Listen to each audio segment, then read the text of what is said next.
Welcome to Who's in STEM. I'm Ken Ono, your host, and the STEM advisor to the provost and the Marvin Rosenblum Professor of Mathematics at the University of Virginia. On Who's in STEM, our goal is to evoke flights of imagination and wonder by showcasing the cornucopia of all that is STEM at UVA, the marvelous world of UVA science, technology, engineering, and mathematics. Now, it's that time of year, it's summertime, and, well, it reminds me of when I was a kid. As a kid, I loved baseball. I saved up my allowance to buy packs of baseball cards, 14 cards per pack, tightly wrapped with a stick of stale bubble gum. Now, my friends loved the glossy photos of the players, but me, I cared about the other side of the cards. That's where you found a player's data, neatly organized in tables, right? Batting averages, home runs, triples. And I spent countless hours playing with these cards. I was looking for patterns in the data. 8-year-old me would have never imagined that one day everyone on the planet would come to value numbers and data as much as I loved counting home runs and strikeouts. Well, here we are. It's 2024, and I'm 56. And today we're talking about UVA's School of Data Science, made possible largely thanks to the extraordinary $120 million gift from Jaffray and Merrrill Woodriff and the Quantitative Foundation. In April, the school's new building was christened to much fanfare. I was there, and I was deeply moved by speeches delivered by President Jim Ryan and Governor Glenn Youngkin. They both spoke eloquently about the future of UVA, the future of the Commonwealth, and quite frankly, the future of mankind. They had a common thesis, and it's that data science flows through the future. And now, UVA's very first cohort of undergraduate majors will flow through the shiny new building in a few weeks. Well, now that the dust has settled, it's time to actually talk about the programming. And I'm delighted to have two distinguished guests joining me today in conversation. Our guests are Prince Afriyie, Associate Professor of Data Science and the Program Director of UVA's Master's Program in Data Science, and Brian Wright, the Quantitative Foundation Associate Professor of Data Science and the school's Director of Undergraduate Programs. They have been super busy, not only moving into their new digs, but making sure that this brand new school and all of its programs get off to a fast start. So Prince, Brian, welcome to Who's in STEM. Thank you for having me. Thanks for inviting us on. So Brian, I'd like to start with you. Sure. You are the founding director of UVA's undergraduate program in UVA's School of Data Science. We have been offering master's degrees, some graduate degrees in data science for some time, but the big new program, and everyone's talking about it, is the undergraduate program. So we're going to start there. Tell us first about this undergraduate cohort. Yeah, thanks. It's a great question. So we've been working on this for close to 4 years. And so it's a big deal. We're starting here in the fall. So this is like the culmination of, like I said, almost 4 years worth of work. And we have 75 spots in this first cohort. So we're very excited. The program runs for 3 years. So students enroll after their first year at UVA. And it starts out with just kind of foundational core courses in mathematics and systems, and then moves into kind of more advanced analytics as we go along. And so the cohort is, I think, exceptional. I think it's a great representation of the student body here at UVA. We're pretty excited about the percentages we have in gender balance. It's 57% women, which is a big deal for an applied STEM degree. National averages in that space are actually closer to sometimes in the teens. Here at UVA, it's about 33 in the applied engineering and computer science. So we're almost double that in terms of like the gender balance for women. So that's a big deal. A lot of first generation students, things like that. So, very excited to get started here in the fall. Yeah. So you say you've been working on this program for the better part of 4 years. Yeah. So I gather for the first 2 or 3 years of this project, you had to imagine what the curriculum would be. right? How did that work? What was the process like? Well, it's an interesting process. I bear the the scars of experience with this. But part of the reason that it's so excited to come here at UVA is because we were the first official school of data science in the country, right? First standalone school, and so because of that, we were able to create our curriculum from the ground up. That means we weren't borrowing a course from statistics and borrowing a course from computer science. We were creating our own courses with our own content. And so as a faculty, a small group of faculty that started here, there's only maybe 7 or 8 of us at the very beginning. We're over 50 now. We got together and said, what is the definition of data science that works for us here at UVA? And I think Prince is going to get into a little bit more detail about our 4+1 model. But essentially we have 4 components, right, that make up what we think is data science. And we balance the curriculum across those 4. And then we, in terms of the core, it's 38 credits that the students will go through in the core and then move on to concentrations in each one of the areas after that. And then the core essentially represents they take 2 courses in each one of the areas that is part of our definition. So this is really exciting. So on the one hand, and I have colleagues, I'm a mathematician, I have colleagues at institutions around the country asking, so what are you guys doing in data science? It must be exciting to be in a position where rather than cobbling together courses here and there from across the departments, you said you first identified 4 cores and assembled a curriculum based on these cores. What are those 4 areas? So we have analytics, we have systems, we have value, and we have design. So analytics is kind of what everybody thinks about. It's mathematics, it's machine learning, it's kind of the statistical components. Systems is everything that makes data move, cloud storage, right, computing languages. You can think of that as like the core infrastructure that allows kind of the analytics part to happen. Design is about communications, all right? It's about visualizations and in terms of how we communicate out data products. And then value is about the human element associated with how kind of data models or data interacts with the real world. So this is the ethics impact components and the of it. influence, the stuff that we notice, everyone notices. Yeah, that's right. And debiasing, explainable AI, all those are kind of built into the value component of it. And so the curriculum, essentially, you take a balance of classes in each one of those areas, plus some more math. That would make a mathematician happy. And then you move on and you can concentrate in one of the 4 areas. And those 4 areas are going to be kind of an extension of systems. There's going to be artificial intelligence, data and society, and data design. So will UVA graduate from the School of Data Science earn a degree in data science with an emphasis in one of these 4 core areas? Is that the idea? That's right. Yeah. And they can take, you can do multiple concentrations if you want. The way that we design the degree is essentially you move through the core in 2 years, and then your 4th year is just a blank slate. And the idea there is that they can enjoy what the academy has to offer in terms of the landscape of classes here at UVA. They can take extra concentrations if they want. We're building many external concentrations, which are pathways to STEM degrees, or they can complete entire second degrees if they wanted. Yeah. Oh, thank you. That's very informative. Circling back to the comment that UVA is the first major university to have a school of data science.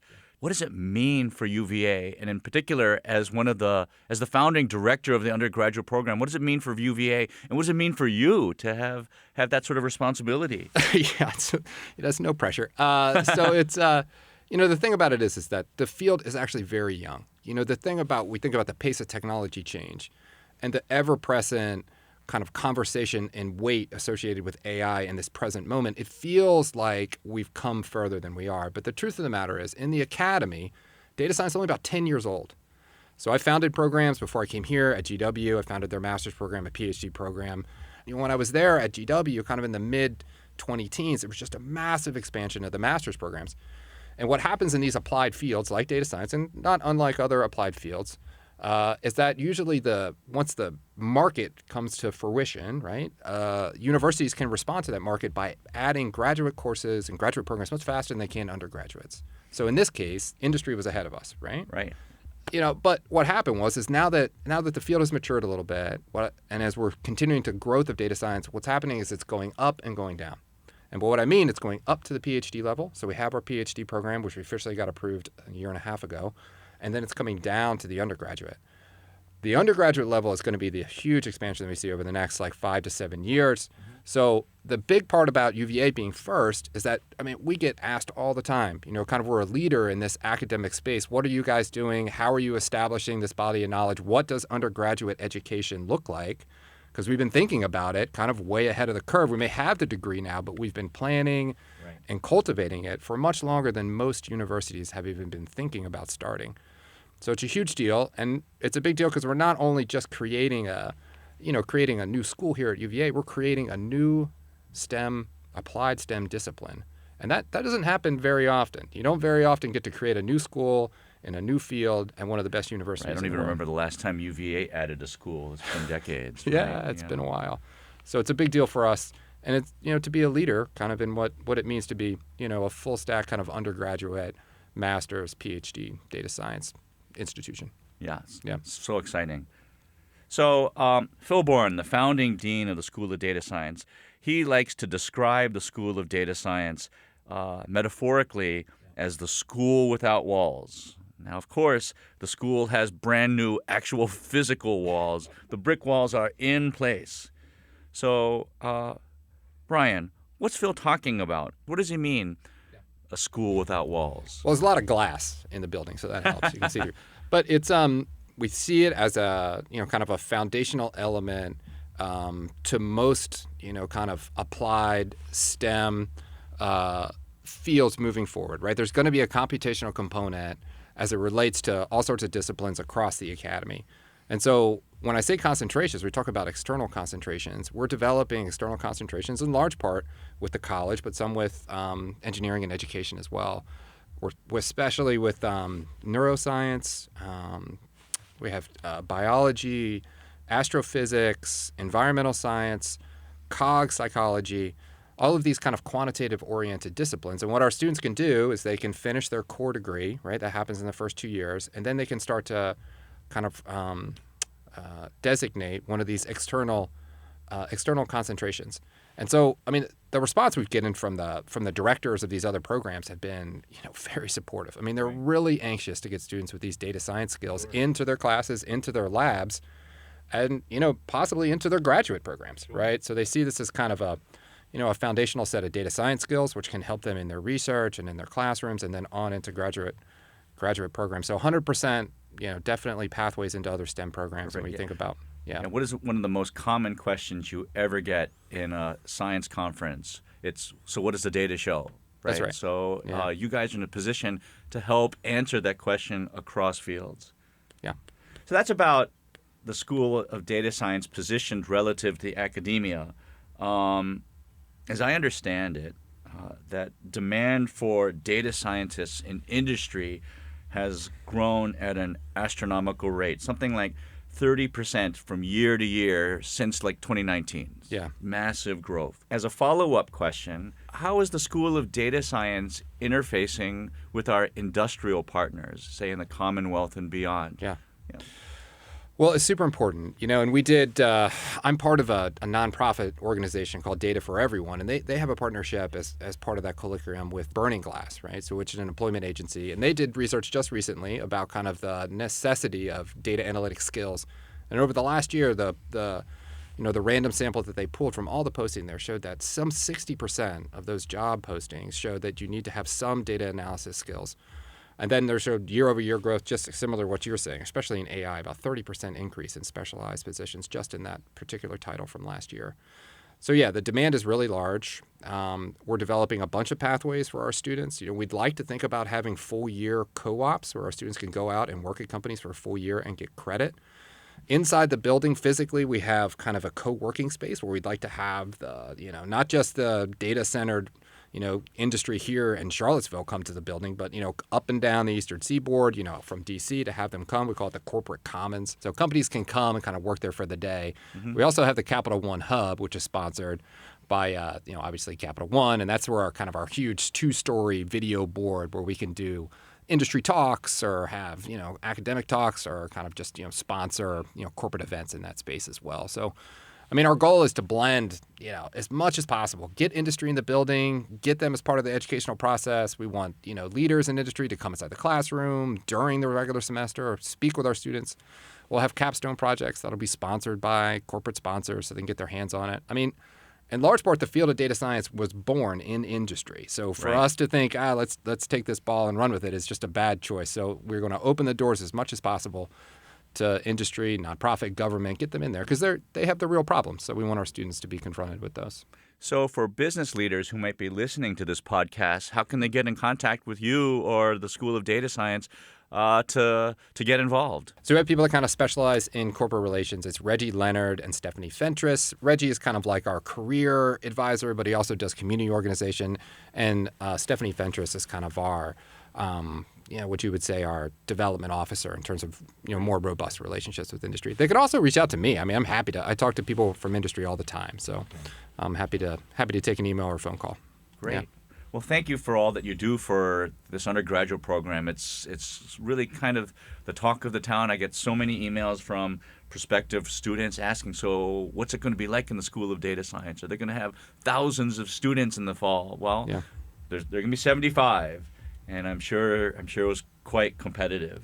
Well, I'll just say this on the end is that we hope that it's 75 now, but we're hoping that grows rather significantly. And like I said, we're creating this new STEM field. We're very proud of this first cohort. I think it could create, what we see is leaving some of the maybe things we don't necessarily want to retain from other STEM fields as it relates to kind of diversity moving forward. And we're really proud of what this first cohort looks like. And the hard work is to retain people and make sure that they get it all the way to graduation. So we're excited about that future. Brian, thank you. Prince, thank you for your patience. So I want to turn to the graduate programming in data science. And let's focus on the master's program because the master's in data science already has quite a track record. So as I understand it, UVA has been offering master's degrees in data science since 2014. So Prince, as the director of the school's residential master's program, tell us about these last 10 years. Thanks, Ken, again for having us, giving us the opportunity to talk about our programs. So before we were a School of Data Science, we were an Institute of Data Science. And so this program was actually founded in about 2014. So we graduated our first cohort in 2015, spring of 2015. And we actually just admitted or started our incoming students who just started in June. So they've been around here for a couple of weeks. So a brief overview of the program. So the program is actually a very rigorous program. It's an 11-month program. Most programs in data science is about 2 years, but ours is a very intense 11 months. Students come in June, and then they graduate the following May.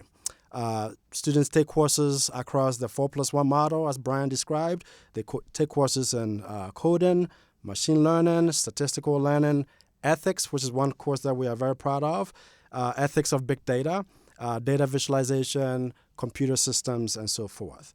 And then they get to supplement all of this knowledge in this capstone project where they actually get to work on real-life data experience.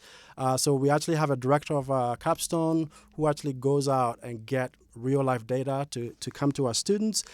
Some of these projects stem from the industry, government. So just to name a few companies, Capital One, for example, Deloitte, the Department of Defense, and local companies as well sometimes, and then also nonprofit companies. The capstone project is actually designed to put students in groups. So we have a group of up to 5 students work on a specific problem, and so these students get to work on it in groups. They learn a lot of skills about project management, how to work together as a group, and I feel like for the most alums that we talk to, they think that that's a very important skill because that translates into the real job experience. So the capstone project, the sponsors come in and pitch these projects to the students, and the students get to pick what their first choice is. And almost all the time, we actually give the students their first choices. So they get to work on this collaboratively, and they get to present the project at the end of the semester. Very good experience for all these students. Just to give you an example of a capstone project that was just done for the last cohort, they were looking at detecting patterns in illegal fishing. And the sponsor of this capstone was from a local company called GACCRI. And these students actually get to do research. So the reason why I say research is sometimes the coursework that we provide does not cover everything that they need to know about data science. So for some of these projects, they actually have to learn it on their own. So they use something called density-based spatial clustering to actually find that in South Asia, South China Sea contains the biggest cluster where illegal fishing happens. So the capstone is a very rewarding experience for the students. In terms of cohort size, we admit about 65 to 70 students a year from broad background. Now, the way we think about data science is also embedded in our model is we think about data science as a watershed instead of a pipeline. So we try to make data science more accessible because every discipline is confronted with data these days. So for the recent cohort that just started, there's about 9% international students stemming from 5 different countries, 31 undergraduate institutions, 37 different majors. 40% of the students identify as female, and 16% identify as first gen. So just very similar to the stat that Brian was giving you earlier. You said 37 different majors. That's extraordinary. I would have a difficult time listing 37 majors. Yes. Yeah. So we have students that come from English. We have students that come from physics, math, statistics, computer science, history majors. And like 30 sometimes others. we admit, yeah. So it's we try to be as broad as we can. Obviously, that poses a challenge in terms of the instructional perspective. You have to think about how to reach all these students, but it's also something that we embrace as a school. Right. So I presume that in their first semester there's some sort of bridge program so that you can get all of the students up to speed despite their undergraduate degree. Right. So currently they come in, that's why they come in June for the summer, where they take all the basic courses that they're going to need throughout the year. Now, in terms of projected growth, so next year, fall of 2025, we're actually going to expand this cohort size to about 90. And this is in part because of demand. So based on the demand and the fact that we also our own school that we can actually hire faculty now to teach the classes, we're going to expand to 90, but then split them up into 2 sessions so they also get to enjoy the small class size effect. Well, thank you, Prince. That's quite an overview. You did mention that the master's program is an 11-month program here, but in other schools, I think you said is generally 2 years. I'd like to build on that theme. So how does our master's program compare to programs elsewhere? What other features make our program unique and novel? So that's a great question. So in most programs, you are a master's student, they're like, take some courses in math, statistics, computer science, we'll call you a data scientist. We define data science totally different. So our coursework actually reflect the whole breadth of data science. And Brian talked about analytics, systems design, and data and society. Another highlight of our program is that it's designed to be a terminal degree. So that means that we actually prepare students for the workforce. Obviously, a small percentage of the students actually end up going to a PhD program after they leave us. The capstone experience, like I alluded to earlier, is outstanding for students. They actually get to work on real-life data set that they can actually talk about when they interview with these companies. We are also very broad, like I talked about before, in terms of who we admit. We want data science to be a STEM field that's more inclusive. And so we admit students from all backgrounds with the hope that as long as they are dedicated, hardworking, and have the intellectual curiosity, they can learn the content to let them to become a data scientist. Another thing is we have a great team here at the School of Data Science. Apart from our dean and all the leadership team. Our effervescent dean. Yes. We also have a career team, career services that really help the students with the technical interviewing. This year, I'm actually starting this new series for our master's students called Modeling Your Future, where we get to have companies come in and talk to students. We get to talk to them about new technologies in data science and stuff like that. So with all of this, that makes us very unique compared to other programs nationwide. Thank you. So Prince, how successful have our graduates been? We have a 10-year track record. Placement, how have they done?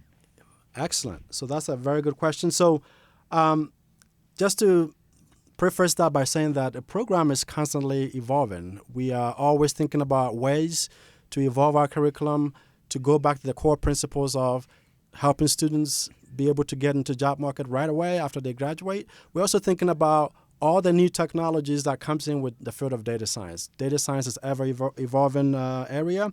And so we design our curriculum we always reflect on that to make it much better. Let's remember that in 2014, nobody was talking about ChatGPT. Actually, in 2022, nobody was talking about ChatGPT. And here we are only 2 years later. So your point should be more than underscored. This is the new reality. Exactly. November 2022 is that when ChatGPT got released. So for example, we actually add in a course as an elective in large language models to reflect that, for example. A lot of students are very curious about that kind of stuff.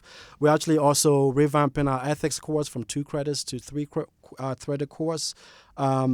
We are introducing new courses in probability and database management and all that stuff.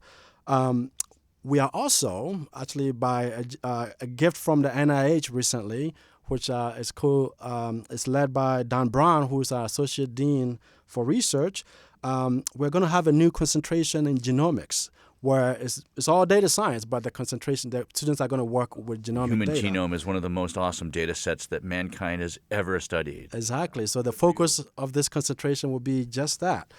We are actively thinking about a concentration in AI and sports analytics, for example.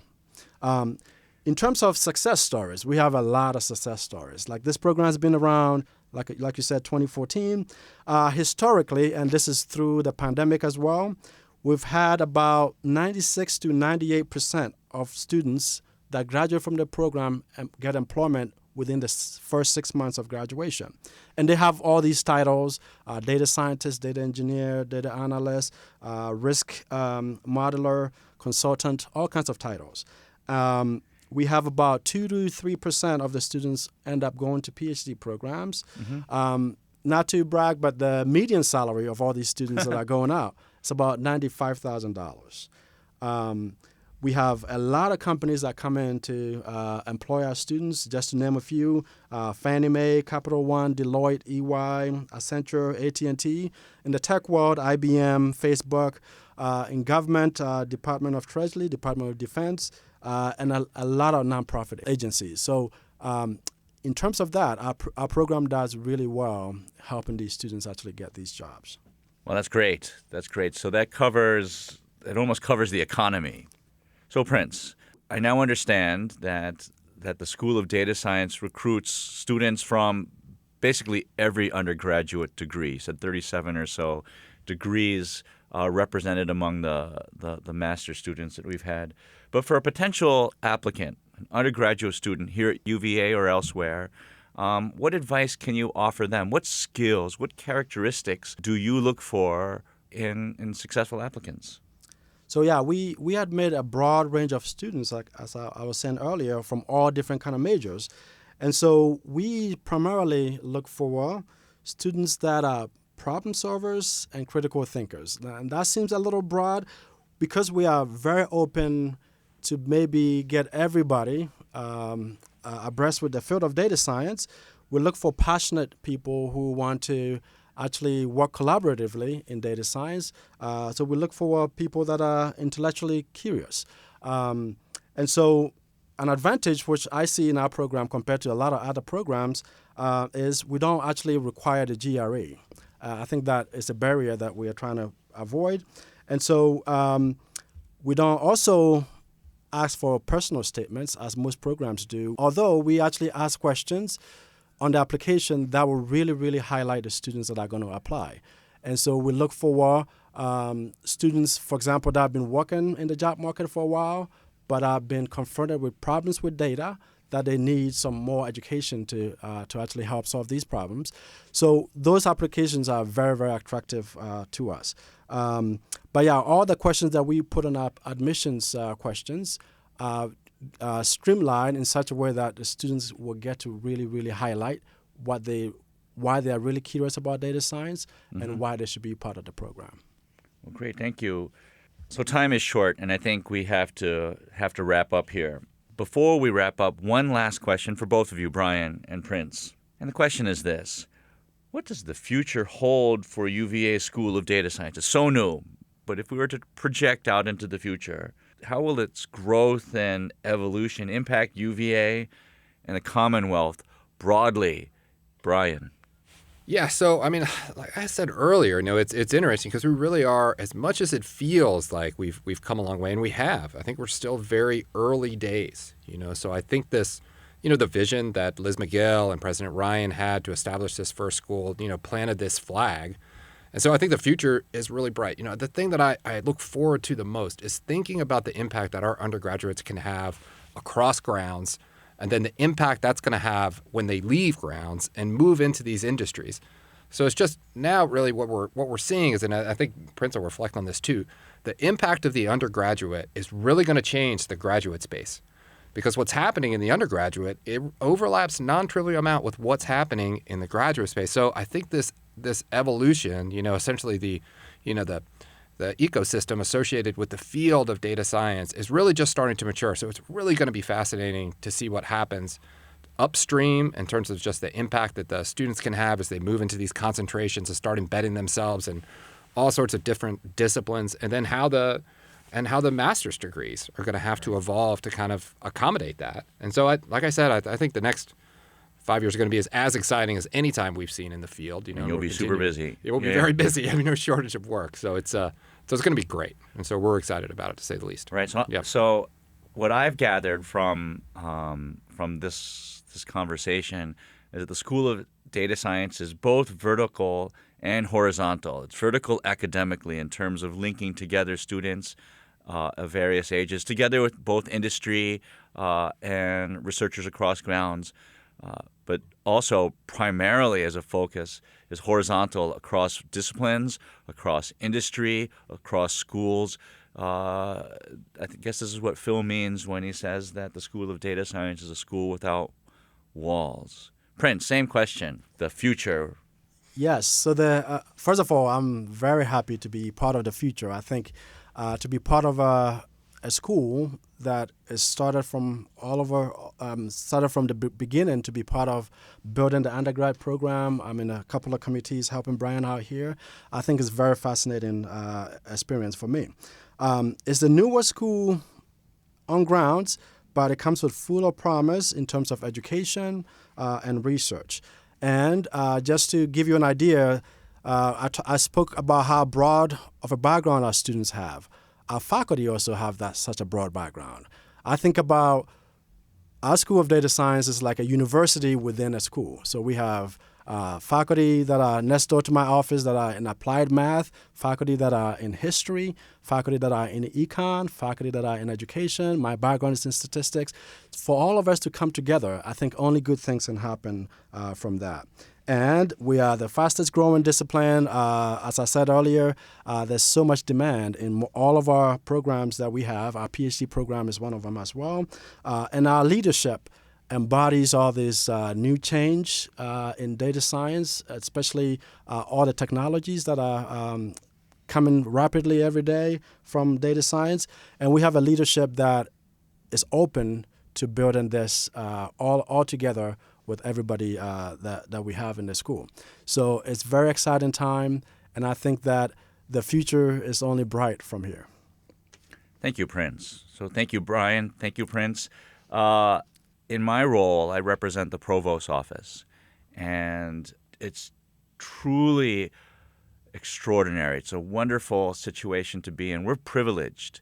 All of this is largely made possible because of a generous gift from Jaffray and Merrrill Woodriff. We are very lucky.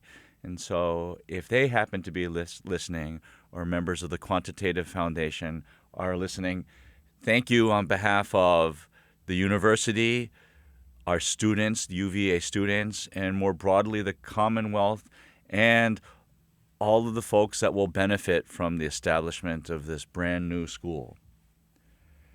So, Prince, Brian, you're both shining examples of President Ryan's motto, to be great and good in all that we do. And thank you for your dedication and service in this very important role, establishing a brand new school. This doesn't happen every day. It doesn't even happen every decade. This is a very rare moment. So thank you.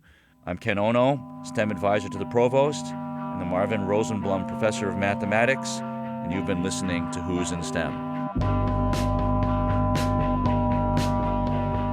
Who's in STEM is a production of WTJU 91.1 FM and the Office of the Provost at the University of Virginia.